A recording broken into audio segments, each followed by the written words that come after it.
Today's episode is brought to you by Checkfront, the booking platform trusted by over 5,000 tour and activity operators around the world. You can start your own free 21-day trial over at checkfront.com.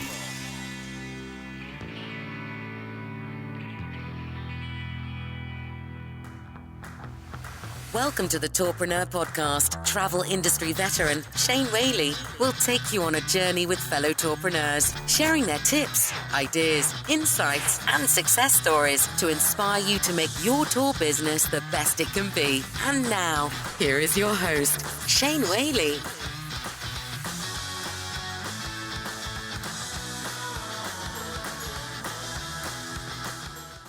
And welcome to episode 81 of the Tourpreneur Podcast. We're back to our COVID check-ins with tour operators around the world. Today, I am taking you to the wonderful country of Croatia and to the city of Dubrovnik. And we're joined on the line by Lukša Malohodžić. How are you, Lukša? Hi, I'm great. Thank you for having me. Yeah, I'm great working on my PC daily, and it's good. All right. So your company, Rewind Dubrovnik by boat, you offer boat tours from Dubrovnik. How is the situation? I haven't read much about Croatia in the news with COVID. Are you in lockdown? How does that look for you? So the newest word that we had, it was, I think yesterday. Yeah.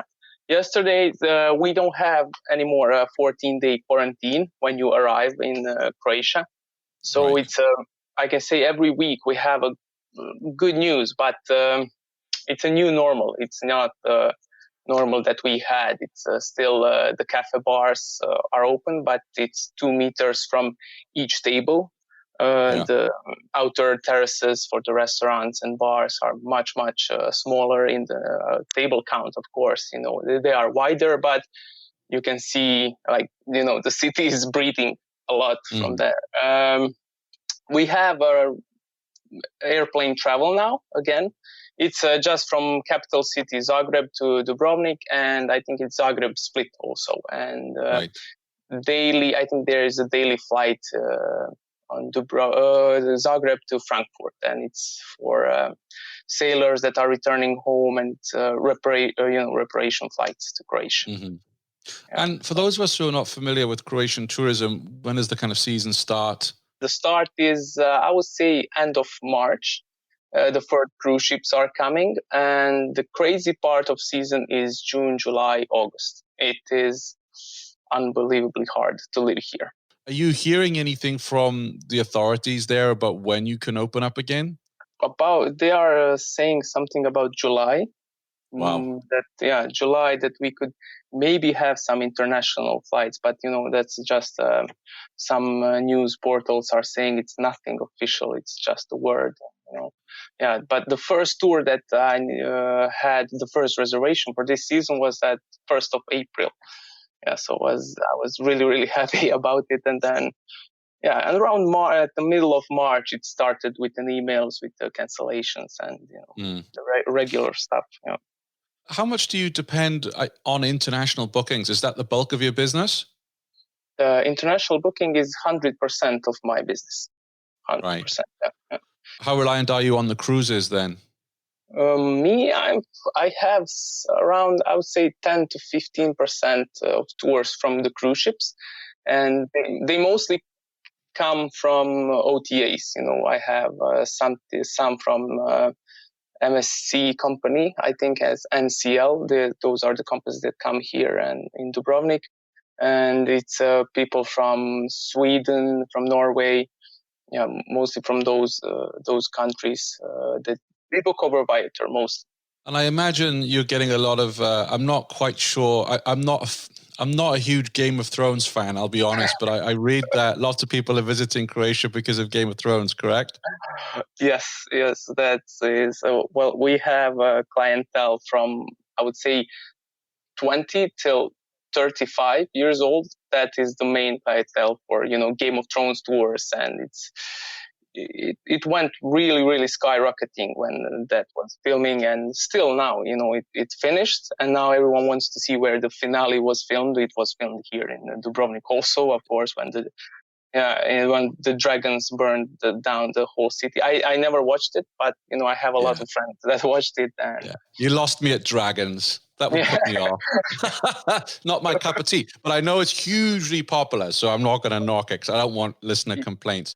You have like 3 thrones here in the souvenir shops. You have like a full-scale throne inside, and I don't know, you need to pay some money or for taking a picture or something. Like, you have a lot of shops that are themed on Game of Thrones.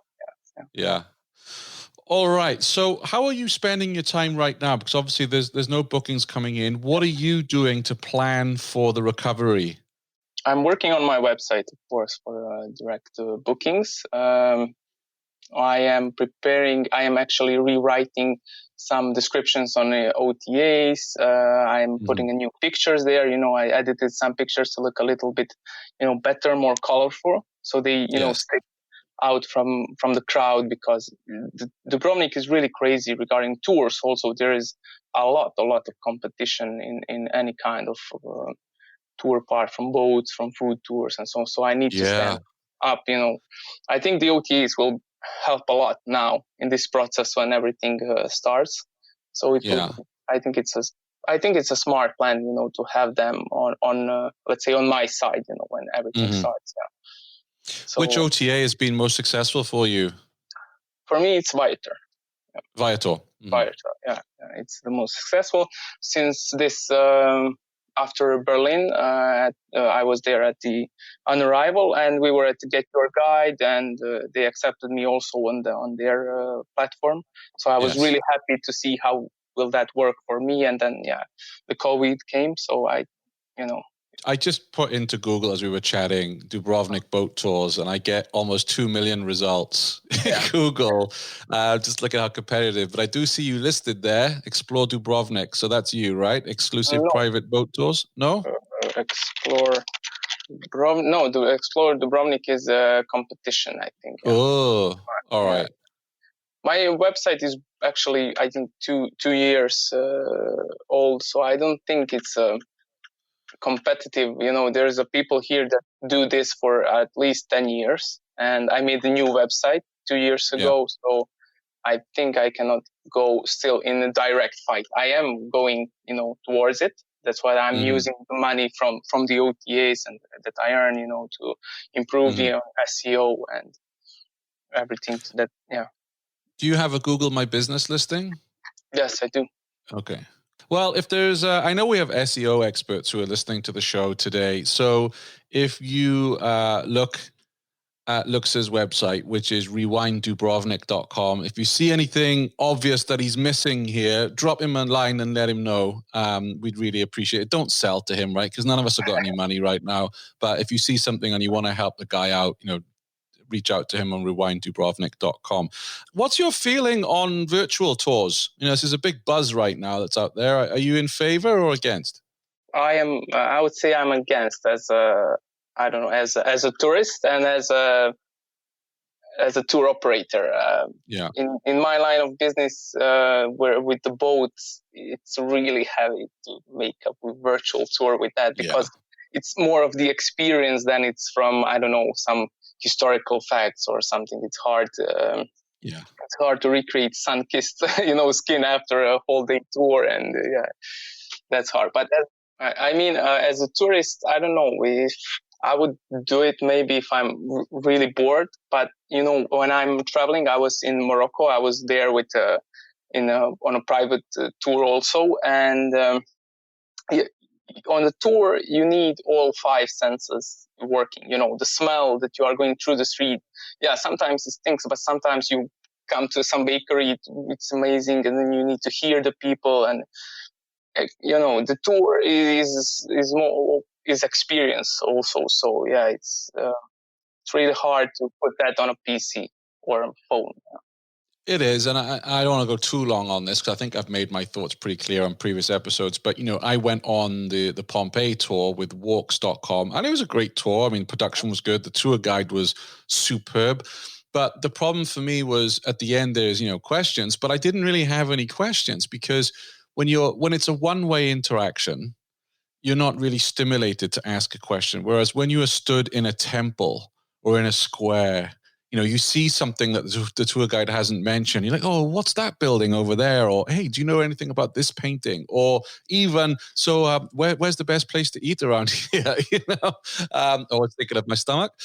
So that for me was, I supported it, and I'm doing another one on Friday, which is the changing of the guard at Buckingham Palace, because I'm a history buff, but it's because I work in the industry. If I was not working in the industry, I probably wouldn't do it. Yeah. Have you attended many webinars? I tried to attend every single one. Yeah, it was not possible. Yeah, because it is overwhelming. I know it's overwhelming, but I looked at all of this webinar craziness. I looked as green market.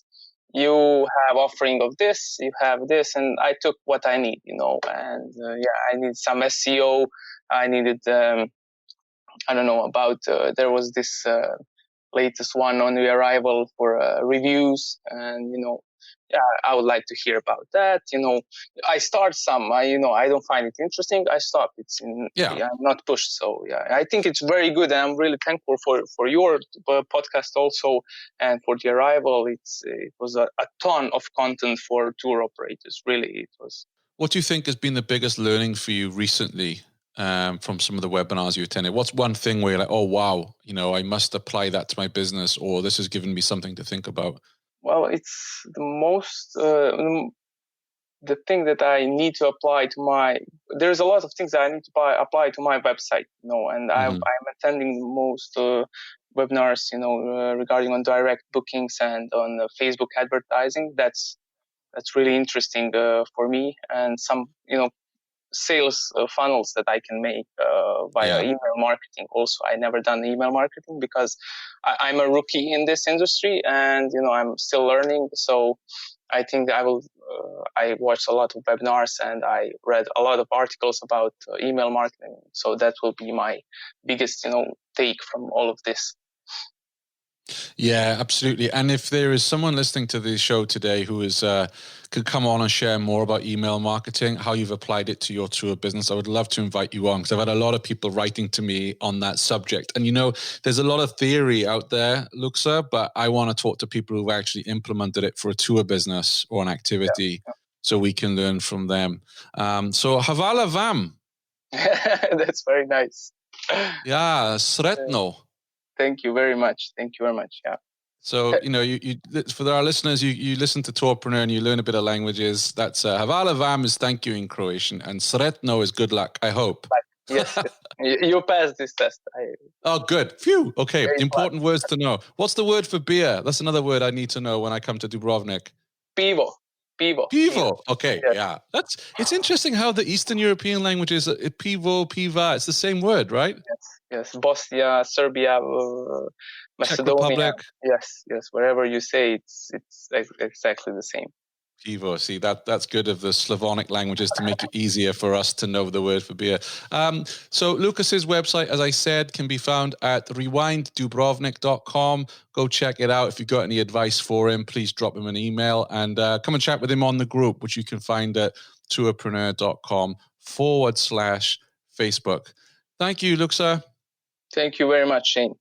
Thanks for listening to the Tourpreneur podcast. Be sure to visit tourpreneur.com to join the conversation and access the show notes, including links to the resources mentioned on today's episode. This is Tourpreneur.